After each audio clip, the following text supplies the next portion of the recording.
Hello నమస్తే welcome back to my YouTube channel వెసీ paradise. I am Gajavalli Sai Sahithi. ఈరోజు special gulab jamun premix. కేవలం 4 ఇంగ్రీడియంట్స్తో బయట దొరికే గులాబ్ జామున్ ప్రీమిక్స్ని ఇంట్లోనే ప్రిపేర్ చేసుకోవచ్చు. మరి ఇంకెందుకు లేట్, రెసిపీ ప్రాసెస్ చూసేద్దామా? Let's begin the recipe process. First ఒక బౌల్ తీసుకొని అందులో 1 కప్ మైదా కానీ గోధుమ పిండి కానీ తీసుకోవాలి. ఇక్కడ నేనైతే గోధుమ పిండి యూస్ చేశాను.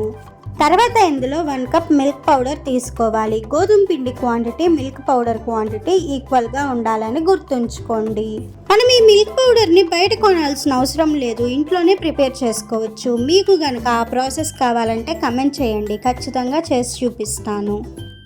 ఇప్పుడు ఇందులో 1/2 teaspoon baking powder add చేసుకోండి. మీ దగ్గర బేకింగ్ పౌడర్ లేకపోతే 1/2 టీ స్పూన్ బేకింగ్ సోడా వేసుకోండి.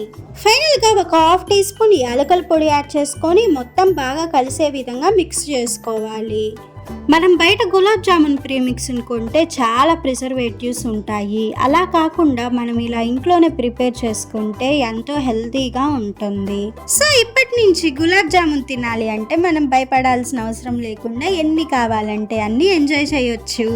సో ఈ విధంగా అన్ని ఇంగ్రీడియంట్స్ మిక్స్ అయిపోయిన తర్వాత ఒక 8 కంటైనర్లోకి ట్రాన్స్ఫర్ చేసుకొని స్టోర్ చేసుకోవటమే. దీనిని ఈజీగా 6 నెలల వరకు స్టోర్ చేసుకోవచ్చు. మనం గులాబ్ జామున్స్ చేసుకోవాలనుకున్నప్పుడు ఈ ప్రీమిక్స్ని 1 కప్ వరకు తీసుకున్నాము అంటే దానికి 1 టీ స్పూన్ నెయ్యి, 1/2 కప్పు నుంచి 1/2 కప్పు వరకు పాలు పడతాయి. ఐ హోప్ మీ అందరికీ ఈ గులాబ్ జామున్ ప్రీమిక్స్ నచ్చింది అనుకుంటున్నా. మరి ఇంకెందుకు లేట్, వెంటనే ట్రై చేసి చూడండి. Stay tuned for more interesting recipes. Please do watch, like, share, comment and subscribe to my YouTube channel.